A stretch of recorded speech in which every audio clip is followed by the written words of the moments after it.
now live here at Ruby Ridge High School in Lacey, Washington.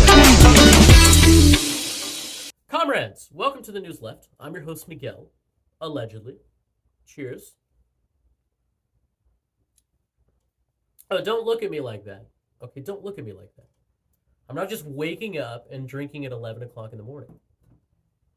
It's 1 o'clock in the afternoon, and I'm waking up and drinking. It's my day off. What else am I going to do? Besides record the news for you, which you've been looking forward to, I believe. Either way, welcome to the News Left. I'm your host, Miguel, allegedly. You can find me on Instagram or Twitter at allegedly Miguel, And then my backup on Instagram is at Miguel Allegedly. I make it pretty easy to find me. I'm thinking about setting up a website soon with links to my articles and with my podcasts and maybe past projects, but it's a lot of work, man. And I'm here with the News Left. So if you remember last time, I did mention that I was transitioning this show over to podcast form. So I bet you're looking at me being like, Miguel, you little fucking liar. You liar. Why did you lie to me? To which I'd say, whoa, like, relax, dude. It's a show. It's a show. You can watch it in many formats. And also, this will be posted as both a podcast and the last episode of the News Left on YouTube. The reason I'm doing this is because I don't have my mic set up quite yet. Yeah, I'm still getting adjusted here, you know? But welcome to the News Left. I'm your host, Miguel, allegedly. I don't know how much further I need to introduce myself. Welcome. So for those that have been paying attention to my life, if you care, actually you can see a lot of it through the postings, but to be honest, it's a lot to ask you to do to stay up to tune and date with my life. I'm being sarcastic, of course, because it is a 1 year anniversary to me. Happy anniversary to me. That's right. Happy 1 year. 1 year since I was placed under arrest by the Olympia Police Department under false charges. And we'll talk about it today. But I want to pour one out for the dead OPD officer. I'm just kidding. You guys can eat my fucking asshole, all right? An absolute fuck you to the Olympia Police Department for having placed me under arrest. There's a lot to it and a lot to go through. And that is today's episode topic, everybody. Fuck the Olympia Police Department.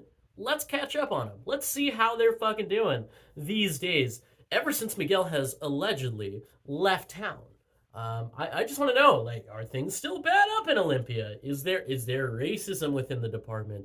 Is there fascism within the department? The answer is a resounding yes, which we'll talk about in today's episode. I'm rambling on. Cheers to 1 year since I was arrested. I was not resisting. So for those unfamiliar with the events of that night, there was a march called for on the west side of Olympia, Washington, near the Capitol Mall area. And it was in solidarity with Minneapolis. It was for the young black man, Dante Wright, who was murdered by Officer Kim Potter in Brooklyn Center, a suburb of Minneapolis. Anybody remember that one? She's in jail right now, not for as much as she was looking at, but at the very least, she's got a little bit of accountability. Yeah, you remember that one? Like, when an officer was like, oh, here's my taser. My taser. You don't get this mixed up for a taser. You know what I mean? Like, that's not a good thing. So, anyway. So, rest in power to Dante Wright. And basically, throughout the course of that march, the Olympia Police Department followed all the way through. I was definitely marked and known. I was known and am known in Olympia, Washington as a member of the press, a local journalist, especially among the local police department, because they remember tearing down all my newsletters the month before, right? But basically, member of the press, marching with this march. And at one point, the Olympia police start to get very aggressive and start to order the group to just disperse the area. At which point, I start marching separate from the group, actually, and getting close up to the police line in order to be able to film them. I'm able to follow them for like half a mile, just filming police, going with like separate, but following the march. At one point, well, I'll just show you this clip. You are under arrest for failure to disperse. Get on the ground immediately. The group walking. Do you want them to get on the ground or disperse? You are to get on the ground immediately. They're trying to tell people to put themselves under arrest. That always seems to be a good strategy with these cops, because everybody knows they will do it. Shut the fuck up! Uh-oh. Oh, shit. We got OPD bum rushing civilians. That's right. This is my favorite thing about these goons, is they're literally telling us, get on the ground immediately. You are under arrest for failure to disperse. Disperse, guys. Get on the ground now. Put yourself under arrest. Oh, Olympia Police Department. We've had fun times. Either way, they continue following. They say those things. They tell everybody to get on the ground. At one point, yes, they bum rush the entire group. Drive towards them with their vehicles, jump out, and start just chasing people through that parking lot around Capitol Mall, around the JCPenney. Just everywhere, spread out, chasing down, trying to find people. They only got 4 people that night for a march that was like about 30 or so people, maybe 40. Basically, they got 2 people who were serving as members of Car Brigade. They got me, a journalist, and they got a local marcher, somebody who was just marching, right? Just a local person who, this was actually their first march as well, their first action against police brutality, and they got brutalized by the police. So that definitely turned them away from this anarchism. Am I right? I'm always right. Or rather, I'm always left. Am I right?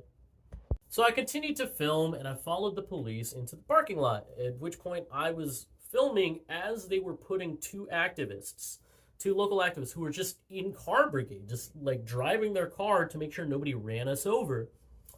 They were being put under arrest, at which point I start turning and I'm like, okay, who else do I need to film? Who else do I need to get like show who's being arrested in order to help out my friends? Because what people don't know is that when you're a streamer, and I don't stream anymore, but when you've been a streamer, people will use your page for intel. I mean, it's like very much a thing that people in Olympia, Washington, local activists were watching my page in order to see who was being arrested. So I was like, all right, well, we're start walking around and see who else is being arrested. At which point, yep, the Olympia Police Department goes like this. Yeah. Get this guy right up here. Hey, I'm just recording. Okay, hey, let me just. Help! What the hell, man? I was not resisting.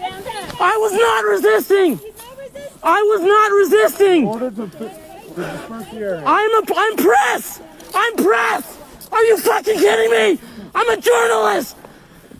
I am press. Are you kidding me?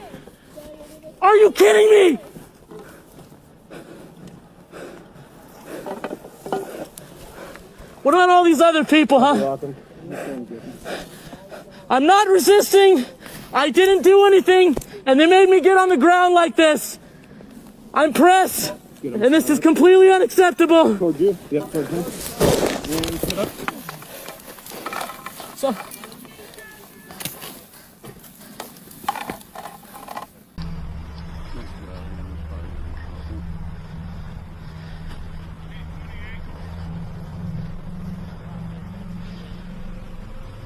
Is he arresting someone like that?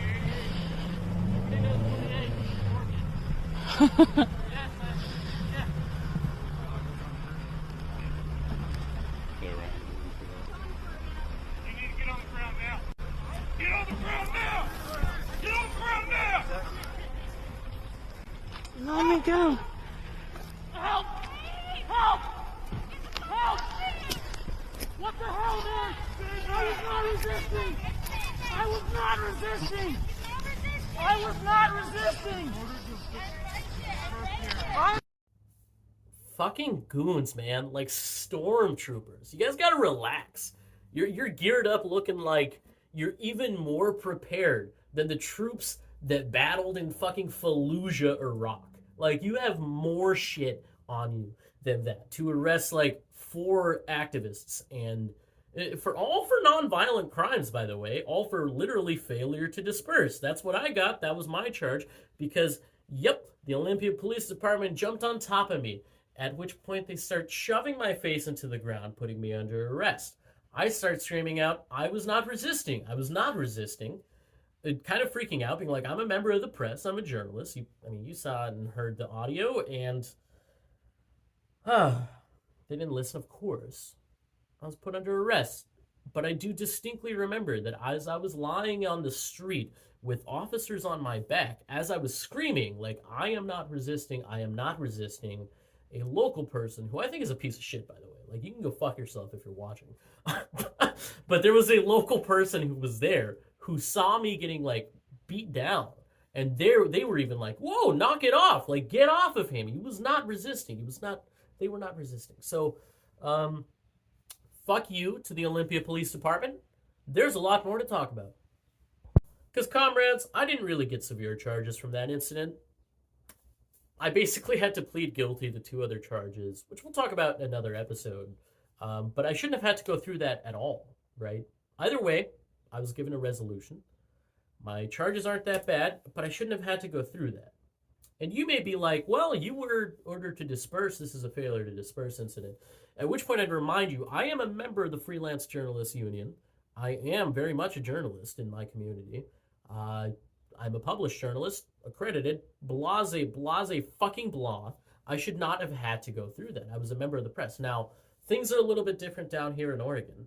Basically in Washington, as long as I work for a publication that technically counts as being known, a known publication, which at one point Antifa News was definitely known, to the point that the Pierce County Sheriff reposted my news, and which we'll talk about that in another episode. But either way, down here in Oregon, I'll admit it's a little more accreditation in order to be a member of the press.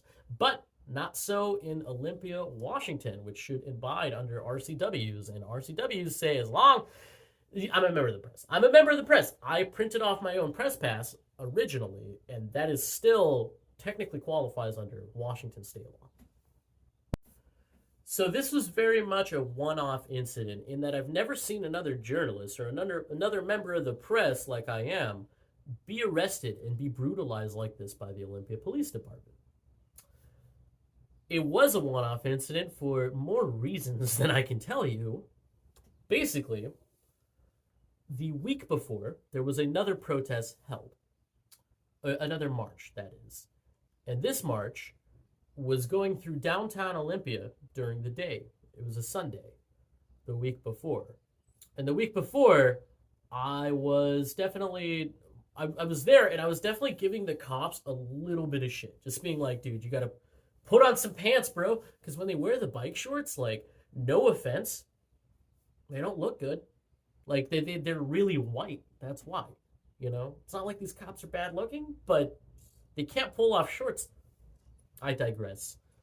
I'm giving them a little bit of shit. One of them looks at me. It was Officer Patrick Hutnick of the Olympia Police Department. Officer Hutnick looked at me, and he said, Miguel, you know that press pass doesn't protect you, man.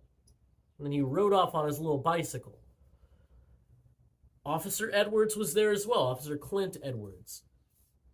Officer Brian Henry was there as well, in a truck. He was laughing. So these 3 officers who I've had like a little bit of a feud with were basically harassing me in the street while people are marching, and I'm there to document, and they're telling me, like, we will go after you. So that week, I call up Jay Burney, the city manager of Olympia, Washington. I can give out his number. It is 360-239-7331. That is 360-239-7331. That's how you reach City Manager Jay Burney. But I called him on his personal cell, and I was like, hey, man, your officers said this to me. Is that actually within protocol, or I want to know if you're going to fix this policy? And he got so upset. This was the time, I've talked about it before, but he told me that I'm a little jerk and that I've lost the privilege of talking to him because I have given out his number on a few different occasions, and he was not happy about it. So basically, I asked him, like, yo, I'm like, you know that I am technically a member of the press, whether or not you want to admit it. Whether or not you want to admit it, my press pass is completely valid. So to recap, the city manager, Jay Burney, talked to his attorney to see whether or not he could place me under arrest. The officers were at that time already threatening to arrest me. They were making it clear that you're next, dude. Like, I don't know how to describe that. When I'm describing this interaction that we had on the week before, on a sunny day in Olympia, Washington, on a march, the week before, it was very much that the officers were taunting me and being like, we will arrest you. So here we are. Basically, he gave the OPD officers green light to be like, yep, go ahead, get him. Doesn't matter whether he's a member of the press. Technically, being a journalist and free speech should protect you from being arrested for filming a public event, but here we fucking are. So I called him again, and that was really the last time that I've been able to have a conversation with him, because the man, he hung up on me. He called me a little jerk and said that I can't call him anymore. So again, 360-239-7331. Let him know what's up. Tell him Miguel sent me. And Miguel really wants you to know that you got to knock it off with going after him. So I just want to note that this also marks the third time that Olympia Police Department stole my marijuana. I don't even... So the first time was during the summer of 2020, during my first arrest, in which case I had an eighth of weed in my backpack, and they took it and never got it back, never went to evidence for it, though I really doubt it made it into evidence. The second time was during the Stop the Steal movement. The Olympia Police Department swooped in on the church parking lot and stole everybody who was out there protesting the fascists. Like, we were out there protesting the Trump supporters. They came into the anti-Trump supporters parking lot and just stole everyone's shit. I'm not kidding you. At which point my backpack was taken with my marijuana. Third time. This last time wasn't as bad. It was, I literally just had a dab pen, as opposed to the second time, in which case I had an ounce, and that was not good. So, yeah, this is the second time they've stolen my phone, I will say. Out of the 3 times they've stolen something, and my phone probably made it into evidence, but I've never gotten it back, because I don't want to interact with them. I don't want to interact with them.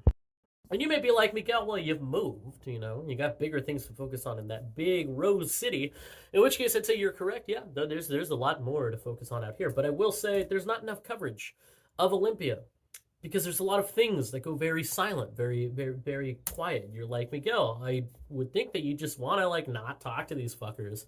And you're right, I don't want to hear about these officers, but I will say, we have to check in with them. So for those that don't know, this is the part that I'm struggling to break into. This is why I'm rambling on.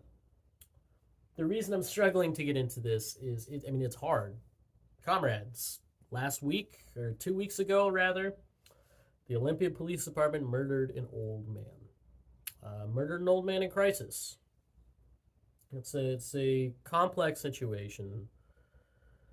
But basically, up on the west side of Olympia, Washington, nighttime, there was an old man who was, according to his neighbors, was very clearly in mental distress. He was freaking out at his neighbor and barricading his neighbor's door shut and trying to start a fire outside. At which point, rather than calling some kind of de-escalation service or crisis response, doesn't really exist in Olympia that well.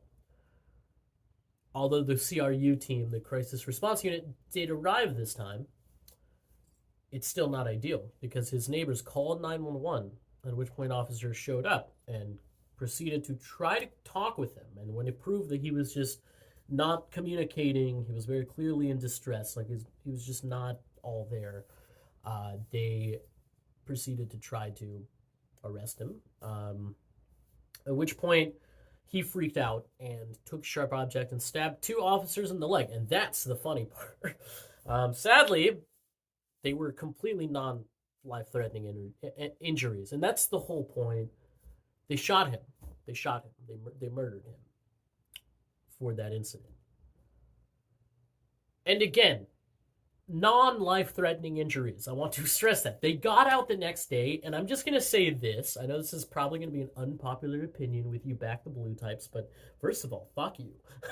Second of all, cop injuries are like soccer players, especially the European ones, you know?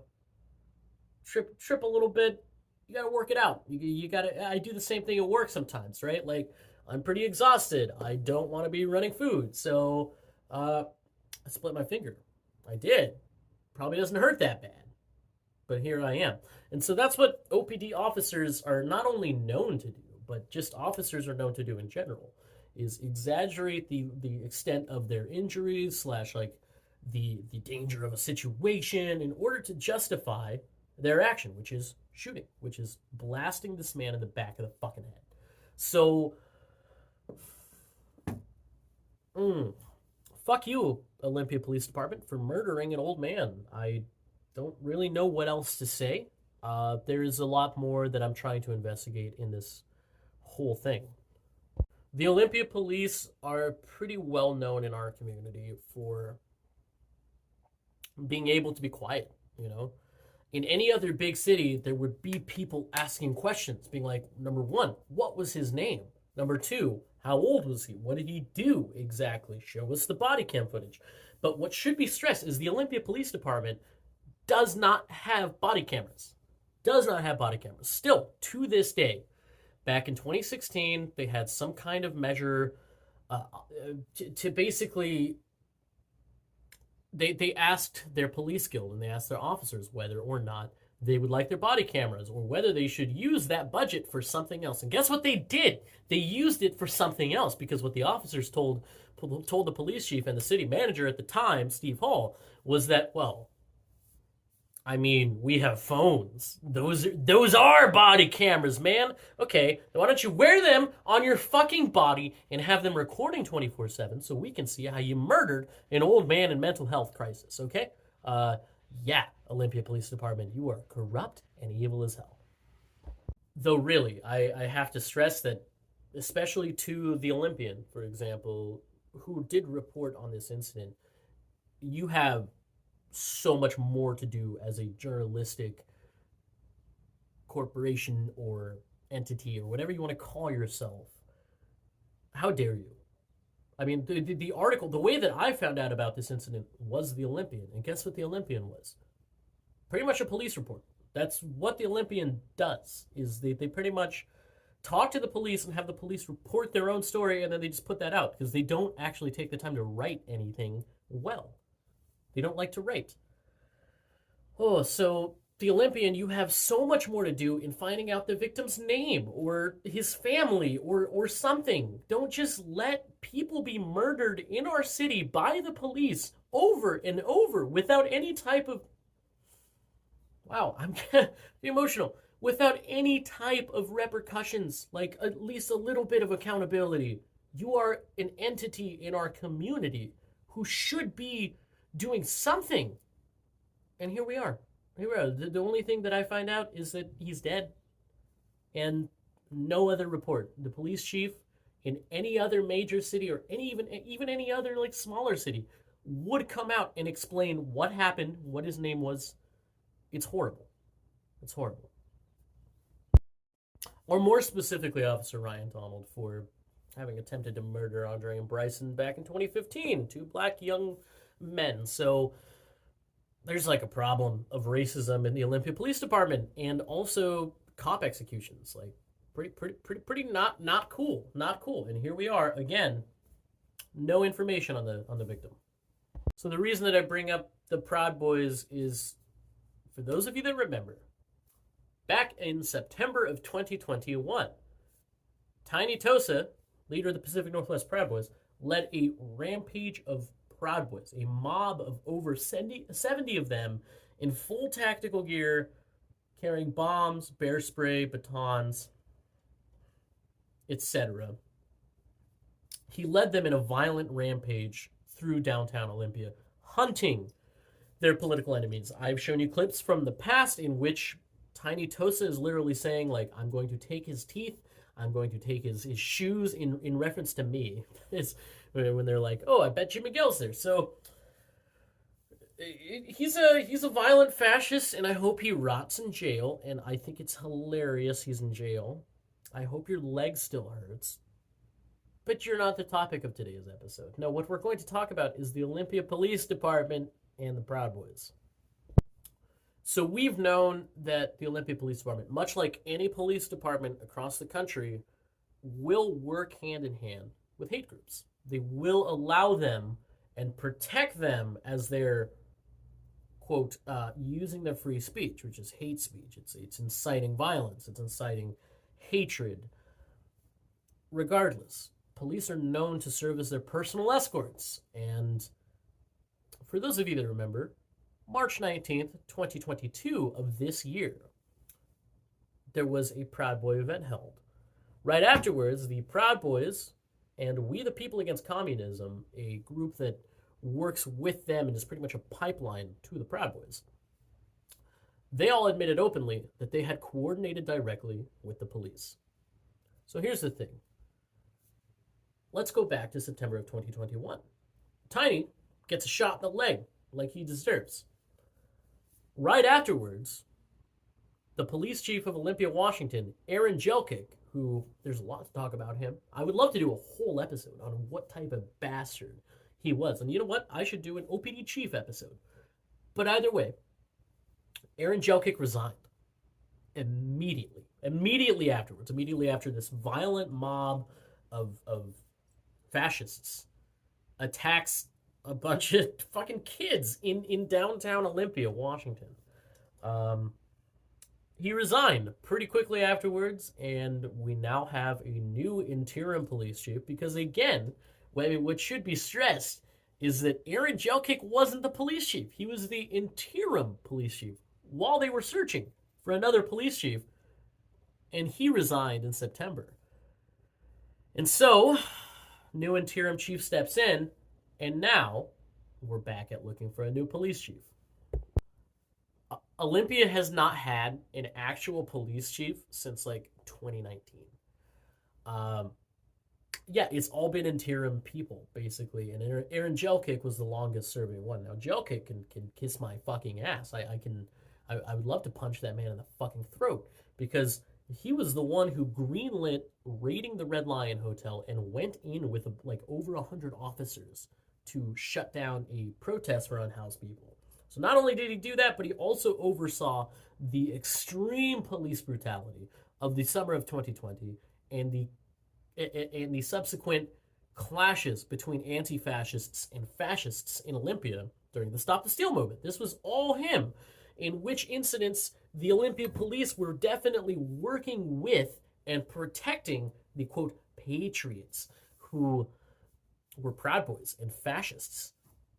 Under his command, the Olympia Police Department used to refer to patriots, let me correct that, refer to Trumpers as patriots. They said that, like, oh, well, we can't go in here. These patriots are here. Oh, but there's Antifa. So you get what I mean? Like, or the BLMers is what they'll also call you. So, yeah, it seems a little like racist and fascist, and it eventually just got fully exposed. Fully exposed in the sense that not only did the Olympia police refuse to protect the people of Olympia on September 4th, 2021, but also they went and hid during the specific moments where they were charging at people. Like, they let not only extreme violence happen, but enabled it. They were working with them. So this is what we're talking about. This is the reason that he quit, is everybody was looking at our city, and people were giving him a little bit of shit, being like, hey, man, maybe you should, I don't know, care about public safety. Like, maybe that's your job. You know what I mean? You know what I mean? So, back to it. Police chief search. We've been looking since 2019, right? The current city manager, Jay Burney, has overseen 2 times that they've gotten to the final round of picking a police chief. So, the last time this happened, It was bad. It was bad. During November of 2020, Jay Burney announced his candidates. And they were, oh my God. Oh my God. So he picked 4 people to get to the final police chief search, right? So we'll go through them. The first guy was from Kalamazoo, Michigan. He'd served as a police chief. He also was charged for his violent attack on a 14-year-old boy, a young man, a young black man who was watching his brother be beat up and arrested by the cops, and kind of stepped in, and then the cop beat the shit out of him and got a disciplinary action for that. That did not come up during the background check. So then, second candidate, Aaron Jelkick, which nobody fucking wants. So I don't even know why he's there. But they picked him to get to the final round. Then, Sergeant Amy King. She is currently part of the Olympia Police Department. She's actually been downgraded because she shot somebody in a courtroom. She flipped out and shot somebody. But, you know, the worst story that I ever heard about her was that her former neighbor told me about these times in which she would basically trap a young family of raccoons and then light a barrel on fire. And she would trap these animals alive, throw them into this burning barrel, and then take a fucking pistol and just go blam, blam, blam, killing raccoons. Now, you may be like, you gotta be exaggerating that story. I am not. I wish I were. That's so horrific. I wish I were making that story up, but I'm not. Like, she did that, and she's fucked up, and she made it to the Final Four. But yes, the Olympia Tribune broke this story. Their own journalists had to do, like, just the smallest amount of it, like, calling in a little bit of research, and they figured it out. They figured, like, all these incidents. Jay Burney put out a letter during that time in which he announced the candidates, and he was so excited. He's like, I'm just so excited to have somebody serving our community who, like, cares about our community and understands what we're doing. And basically, I don't know. He had to apologize.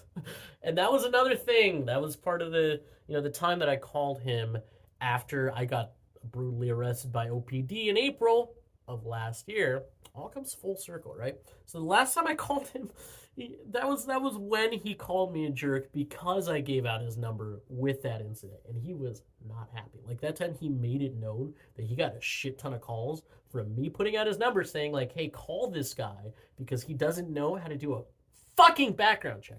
And you would think he would learn his lesson. Well, you'd be fucking wrong. You would be wrong. You would be like a right winger. You'd be wrong.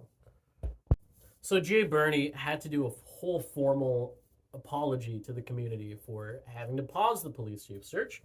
And then just last month, March 12th actually was the day that it dropped. We got the new 3 finalists, and just wow, Jay.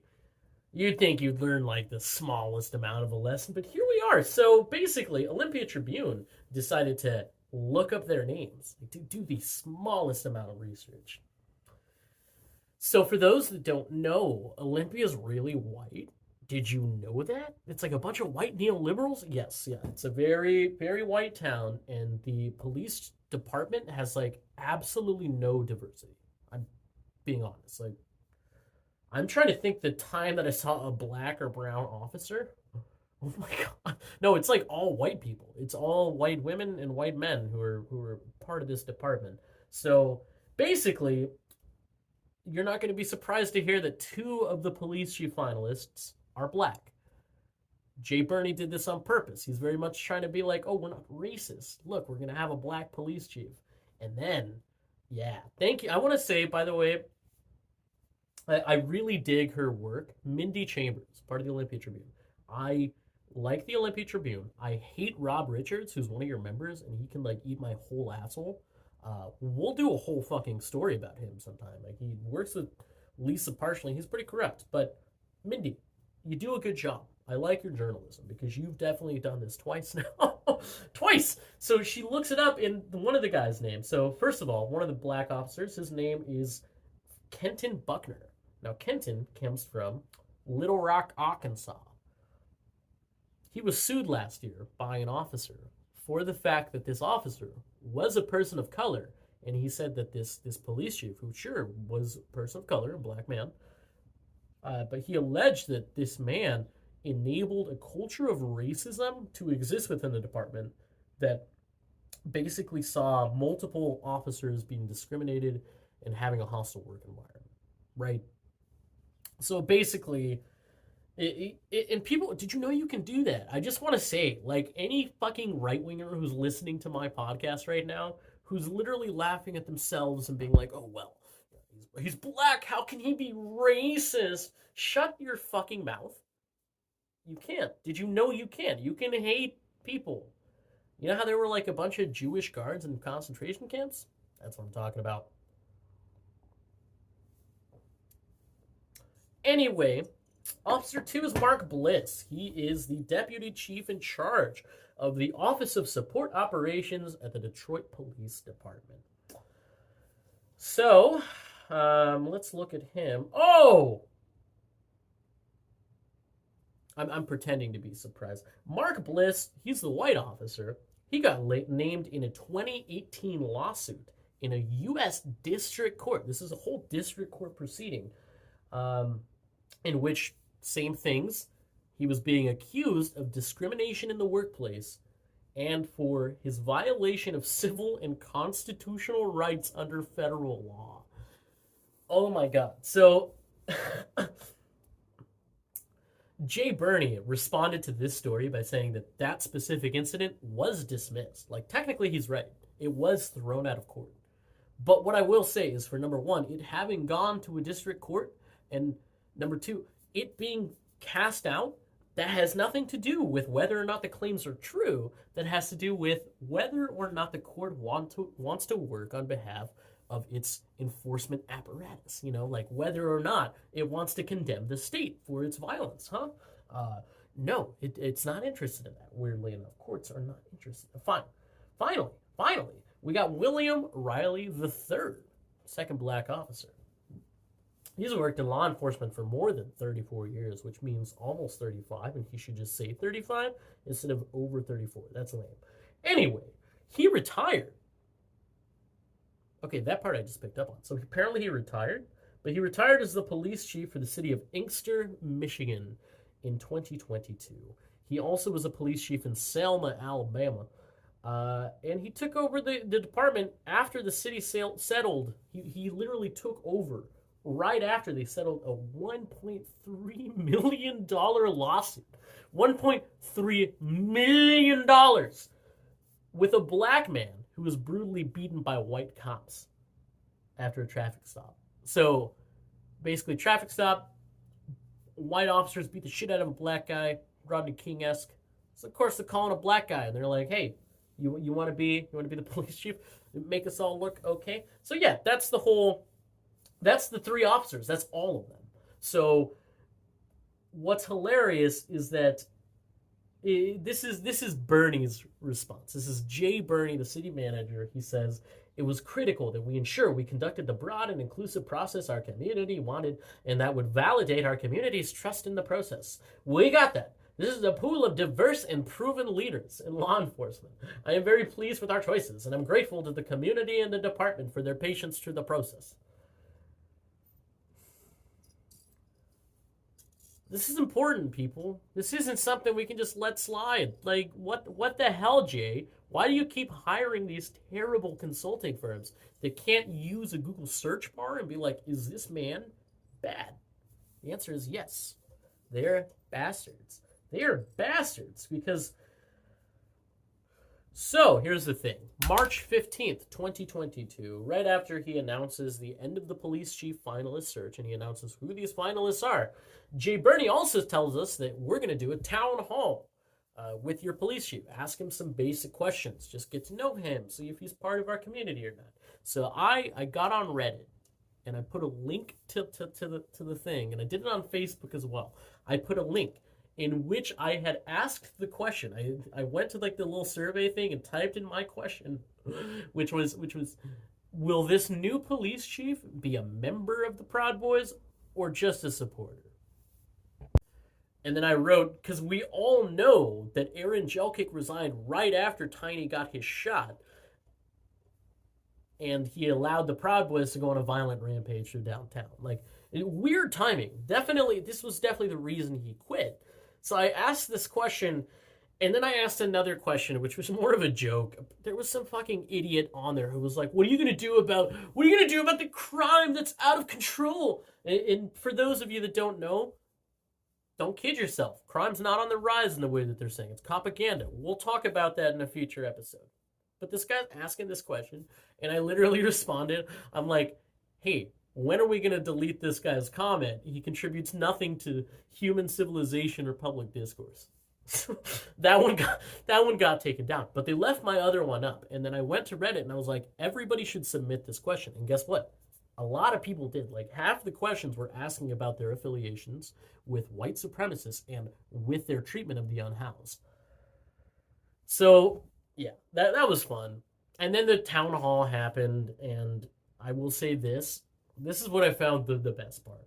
I woke up that morning. I didn't go to the town hall. I have my own life and things going on, and I'm in Portland, so, you know, I didn't really care that much. But I did just wake up the morning of to be like, okay, is my question still there? And guess what? It got taken down too. It got taken down. They left it for the days like preceding the event in order to look unbiased, and then they deleted it right before the event to be like, all right, yeah, fuck that. And that's checking in with the Olympia Police Department. It's been a year since they've arrested me. It has been 7 months since Aaron Jelkic resigned his post. And it looks like by the end of April, we're going to have a new police chief in Olympia, Washington. That's going to be interesting.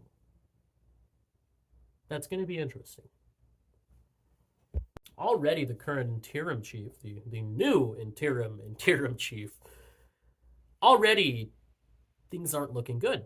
They're openly collaborating with the Proud Boys. They are seen affiliating with them all the time. Anytime that they have a rally, it's the Olympia Police shaking hands, bumping hands, being like, "Yeah, fuck yeah, dude! Like, let's go!" They love each other. They're cousins, you know. They'll probably have sex in the back shed.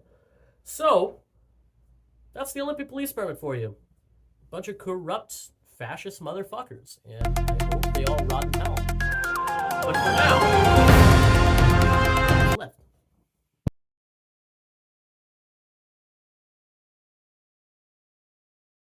Thank you for tuning in to the News Left. I'm your host, Miguel, allegedly. And you can find me on Instagram or Twitter at allegedlymiguel. Allegedly. No, comrades, I appreciate you for listening in. I hope you like this new podcast form. I do want to say that for those interested, I am very much going to look into creating a Patreon, at which point you can support me. But for now, just go to at allegedlymiguel. If you want to support my work, if you want to tip me, my birthday is coming up. In case you cared, my birthday is coming up. Venmo or Cash App, allegedly Miguel. I make it pretty simple. Allegedly. Miguel. Allegedly. The News Left.